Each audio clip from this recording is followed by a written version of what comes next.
এই আগরতলা পৌরসভা নির্বাচনী প্রচারে তিনটি নির্বাচনে প্রচারের সুযোগ আমি পেয়েছি এবং প্রতিবারই আমি দেখেছি যে নির্বাচনের একটা বিশেষ একটা কালার থাকে, রং থাকে এবং এইবার যে নির্বাচনটা হচ্ছে এই নির্বাচন সত্যি একটা চমৎকারের নির্বাচন বলতে আমরা যা জানি এই আগরতলা শহরের মধ্যে প্রতিটি দলের রাজনৈতিক ব্যানার, ফ্ল্যাগ, পোস্টার, বিভিন্ন দলের প্রোগ্রাম, চারিদিকে বক্তব্য, বিভিন্ন দলের প্রার্থীরা তাদের ভোটের জন্য আবেদন করার বক্তব্যগুলো রাখেন। কিন্তু এইবার আমি দেখেছি যে বিজেপি ছাড়া অন্য কোন দলের প্রচার সজ্জা, প্রার্থীদের বক্তব্য সেই তুলনায় অনেকটাই কম এবং শুধু একটি মাত্র দলেরই প্রচার হচ্ছে এমনটা মনে হচ্ছে। এই যে চমৎকার নির্বাচন, এই চমৎকার নির্বাচনের ফলাফল মানুষের উপর নির্ভর করবে। গণতন্ত্রে জনগণ আপনারাই সিদ্ধান্ত নেবেন কাকে আপনারা ভোট দেবেন। আজকে যখন আমাকে বলা হলো যে আপনাকে বক্তব্য করতে হবে, সত্যি আমি ভাবছিলাম যে কি বক্তব্য রাখবো। ত্রিপুরায় মানুষ পরিবর্তন চেয়েছে, আমিও পরিবর্তন চেয়েছি, আমার মতো হাজারো মানুষ এই ত্রিপুরা রাজ্যে পরিবর্তন চেয়েছেন। কিন্তু এমনই একটা পরিবর্তন আমরা পেয়েছি যেখানে আমি দাঁড়িয়ে যে বক্তব্য করব সেই সাহস অনেকেরই থাকবে না। তাহলে কি আমরা গণতন্ত্রে আমাদের বক্তব্য যদি আমরা রাখতে না পারি, গণতন্ত্র কি থাকবে? মানুষকে আমি প্রতিশ্রুতি দেব, সেই প্রতিশ্রুতি আগামী দিন যদি আমি রক্ষা করতে না পারি, আগরতলা শহরের উন্নয়ন কি করে সম্ভব হবে? বিগত দিনে যে প্রতিশ্রুতিগুলো আমি দিয়েছি সেই প্রতিশ্রুতিগুলো যদি আমি পালন করতে না পারি, আজকে নতুন করে যদি আমি প্রতিশ্রুতি দেই, মানুষ সেই প্রতিশ্রুতি বিশ্বাস করবেন কিনা আপনারা নিজেরাই ভাববেন। প্রতিটি সরকারের একটা ধরন, একটা নমুনা থাকে। নৃপেন বাবুর আমলে একটা সরকার, সেই সরকার পরিচালনার একটা ধরন ছিল। ত্রিপুরার মুখ্যমন্ত্রী মানিক বাবু, ওনার আমলের সরকার একটা ধরন ছিল। আজকে যারা পরিচালনা করছেন সেই সরকারের একটা ধরন। এই যে বিশাল পরিবর্তন ত্রিপুরায়, আজকে চারিদিকে আমরা যখন যাই মানুষ বলছে ত্রিপুরার উন্নয়ন হচ্ছে না। অন্যদিকে আমরা যখন সরকারের বক্তব্য শুনি, সরকার বলছে আমরা হাজার হাজার কোটি টাকা খরচ করে ত্রিপুরার উন্নয়ন করছি। হসপিটাল, সে হাসপাতালে গিয়ে আজকে দেখেছি হাসপাতালের বিল্ডিং যে কোনো মুহূর্তে ভেঙে পড়ে যাবে।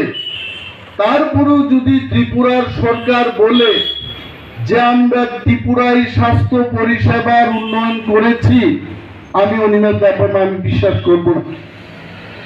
এই কথাগুলো আমাদের মনে করতে হবে, রাখতে হবে, খোঁজ খবর নিতে হবে। আমরা নেতৃবৃন্দরা আমরা বক্তব্য করব, মাঠে ময়দানে গিয়ে মানুষকে প্রতিশ্রুতি দেব। আমি বলবো ঘরে ঘরে আমি রোজগারের ব্যবস্থা করব। আদৌ কি ঘরে ঘরে রোজগারের ব্যবস্থা হয়েছে? আজকে এই ভোটের প্রাককালে এই এলাকার মানুষকে সেটা বিশ্লেষণ করতে হবে, বিশ্লেষণ করে আপনাদের ভোট দিতে হবে। অনেকে বলছেন এইবার ভোট ফ্রি এন্ড ফেয়ার হবে কিনা। আমি আপনাদের বলছি, যখন আমাকে অন্য দল করতে দেওয়া হবে না, সেখানে আমাকে অন্য একটা কৌশল দিতে হবে। আমাকে যদি আমার মতো করে যেতে না দেওয়া হয়, আমি ওনার মতো করে গিয়ে আমাকে ভোট দিতে হবে, তারপরে আমার মনের কথার জবাব আমার দিতেই হবে। যদি কেউ বলে আমাকে ভোট দিতে দেবেন না, আপনি ওনার দলের হয়ে গিয়ে ভোট দিতে পারেন। এই প্রচারের কথাই আমি বলবো। আমাদের মধ্যে অনেকে বলতে পারেন, এইবার নির্বাচনী কেন্দ্রে যদি আমাদের যেতে দেওয়া না হয়, তাহলে আমাদের মতামত আমরা কিভাবে পাবো? প্রচারের কোনো দরকার নেই। বিশ্লেষণ করুন, গত 5 বছর ধরে, 3 বছর ধরে আমার এই ত্রিপুরাতে কি হচ্ছে, আগে কেমন ছিল, এখন কেমন আছেন, নিজেরা নিজেদের মতো করে বিশ্লেষণ করুন। আজকে আমাদের একজন বলছিলেন এখানে, যে কোনো প্রকারে আমরা জয়লাভ করব। যে কোনো প্রকারে জয়লাভ করা যায় না, মানুষকে সিদ্ধান্ত নিতে হবে। ত্রিপুরায় বামপন্থীরা 25 বছর ধরে ক্ষমতায় ছিল, এবং বামপন্থীরা যেদিন ক্ষমতা ছেড়ে চলে যায়, তার ঠিক 6 মাস আগে এই আস্তাবল ময়দানে ত্রিপুরার তৎকালীন মুখ্যমন্ত্রী মানিক বাবু ওনার বক্তব্যে বলছিলেন, বামেরা আর 50 বছর ধরে ত্রিপুরায় ক্ষমতায় থাকবে। আর মানুষ যখন সিদ্ধান্ত নিয়েছে এই 25 বছরের বাম সরকারকে উৎখাত করে ফেলে দেবে, তখনই সেই সরকারটা চলে গেছে। এবং আমি বিশ্বাস রাখি, এই প্রচার সজ্জা হাজারো ফ্লেগ ভোট দেবে না, ভোট দেবে মানুষ। মানুষের ভোটেই জয় পরাজয় নির্ধারণ হবে।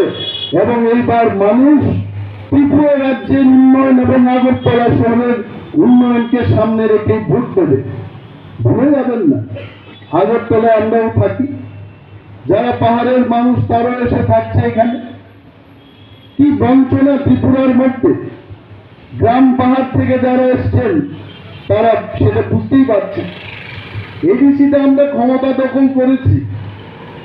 আমাদের ক্ষমতা দখলের সাথে সাথে রাজ্যের সরকার টাকা দেওয়া বন্ধ করে দিয়েছে। প্রতি দপ্তরে আজকে আমাদের যতটুকু টাকা পাওয়া, সেই টাকা দেওয়া হচ্ছে। রাজ্যের মন্ত্রীরা, রাজ্যের প্রশাসনে যারা আছেন, তারা কি কথা গিয়ে বলবে? পাহাড়ের মানুষকে কি বুঝাবে? এই আগরতলা শহরের মধ্যে 2003 থেকে আমি আগরতলা শহরের মধ্যে থাকি, এবং আজকে মশার যে উপদ্রব আগরতলা শহরের মধ্যে, সেটা 10 গুণ বেড়েছে। যারা সরকারে আছেন, যারা সরকার পরিচালনা করছেন, কেন্দ্রে যাদের সরকার, রাজ্যের যাদের সরকার, কাজ করে দেখান মানুষকে। মানুষ কাজের উপর ভোট দেবে। আমি কত প্রচার সজ্জা ফেলে সাজাতে পেরেছি আগরতলা শহরকে, সেটা দিয়ে ভোটের বিচার করবেন না। আপনার ভবিষ্যৎ কি নিয়ে ভাববেন, রাজ্যের ভবিষ্যৎ কি নিয়ে ভাববেন, গণতন্ত্র থাকবে কিনা, সেই জিনিসটাকে বিশ্লেষণ করে আমাদের ভোট দিতে হবে। কেন আসলাম আমরা? ত্রিপুরা মঠ আমরা জানি, এই 5টা কেন্দ্রে আমরা নির্বাচনে প্রতিদ্বন্দ্বিতা করে আগরতলা মিউনিসিপাল কর্পোরেশনের ক্ষমতা আমরা পাবো না। কিন্তু আমাদের যে ব্যথা, রাজ্যের মানুষের যে ব্যথা, সেই ব্যথা আপনাদের সামনে আমরা বলতে পারবো। আমরা তো লড়াই করতে পারবো। যে জায়গা থেকে আমরা দাঁড়িয়েছি, সেই 5টা কেন্দ্রের মধ্যেই আমরা ত্রিপুরার মানুষের জন্য কি চায়, সেই কাজটা আমরা করে দেখাতে পারবো। আমরা এইটুকু বিশ্বাস আপনাদের দিতে পারি, এইটুকু প্রতিশ্রুতি আমরা দিতে পারি। আমাদের এই 5 জন প্রার্থী যদি নির্বাচিত হয়ে আগরতলা পুরসভায় যান, এখানে ড্রেনের কাজ হবে, মশা কিভাবে দমানো যায় তার কাজ হবে। এই এলাকার মানুষের সার্বিক স্বার্থের জন্য পুরসভার ক্ষমতা যতটুকু আছে, সেই ক্ষমতা ব্যবহার করে যা যা কাজ করার দরকার, সেই কাজগুলো আমরা করব। আমাদের ত্রিপুরা মঠ, আমরা এটাই বলবো যে ত্রিপুরা রাজ্যে ত্রিপুরা মঠ বলতে অনেকে ভাবতে পারেন যে রাজ্যের মধ্যে শান্তি সম্প্রীতি নষ্ট হবে। এটা তো বানানো গল্প। সেই গল্প আমরা 60-এর দশকের থেকেই শুনেছি, যখন রাজ্যের পিঁপড়ারা সংঘবদ্ধভাবে কোনো রাজনৈতিক দল করবে, তখনই বুদ্ধিজীবী একটা মহলের থেকে তারা বলবে মানুষের কাছে এই রাজ্যে শান্তি শৃঙ্খলা নষ্ট হবে। যাদের কাছে কোনো পুলিশের পাওয়ার নেই, যাদের কাছে কোনো বাজেট করার পাওয়ার নেই, যাদের কাছে সম্পূর্ণভাবে রাজ্য পরিচালনার কোনো ক্ষমতা নেই, তারা কি করে রাজ্যের শান্তি সম্প্রীতি নষ্ট করবে? আজকে আপনারা জানবেন না, এডিসিতে আমাদের যারা মন্ত্রীরা রয়েছেন, এক্সিকিউটিভ মেম্বাররা রয়েছেন, তাদের প্রাপ্য থেকে তারাও বঞ্চিত। সাধারণ মানুষের কথা ভুলে যান। আগে সিপিএম যখন ছিল, বামেরা যখন ছিল, এক্সিকিউটিভ মেম্বারদের আগে সামনে পেছনে এসকর্টের ব্যবস্থা ছিল, হাউস গার্ডের ব্যবস্থা ছিল। কেন ব্যবস্থা ছিল? কারণ এক্সিকিউটিভ মেম্বাররা মিনিস্টার অফ স্টেট হিসেবে তাদেরকে নোটিফিকেশন দেওয়া হয়েছে, সেই ক্ষমতা দেওয়া হয়েছে, এবং মন্ত্রীদের সামনে এবং পেছনে তাদের এসকর্টিং এর ব্যবস্থা থাকে। আজকে রাজ্যের সরকার বলছে এডিসিতে মন্ত্রীদের এত এসকর্টের দরকার নেই, হাফ এসকর্ট নিয়ে তাদের চলতে হবে। এই যে বঞ্চনা, আজকে নির্বাচিত প্রতিনিধিদের ক্ষেত্রে সেই বঞ্চনা হচ্ছে। সেই বঞ্চনা হচ্ছে সাধারণ মানুষের ঘরে। প্রতিটি গ্রামে গিয়ে দেখুন, সেখানেও মানুষ বঞ্চিত। আর এখানটায় আমরা ফ্ল্যাগ পোস্টার লাগিয়ে বলবো যে ত্রিপুরার উন্নয়ন হয়েছে, ত্রিপুরাতে কোটি কোটি টাকা এসছে। হিসাব নিয়ে দেখুন, 23,000 লোকের চাকরি হয়েছে বলে সরকার এটা প্রচার। আমরা চ্যালেঞ্জ দিয়ে বলতে পারি, ত্রিপুরা রাজ্যে 23,000 নয়, 2,000 লোকেরও যদি চাকরি দিয়ে থাকে, সেই হিসাব আপনারা দিয়ে দেখুন। এই যে মিথ্যা প্রচার করে ত্রিপুরার মানুষকে বোঝাতে চেষ্টা করছে, তাতে এই শহরতলির মানুষ, আপনারা ভেবে নিন, বিচার বিশ্লেষণ করে আপনারা ভোট দেবেন।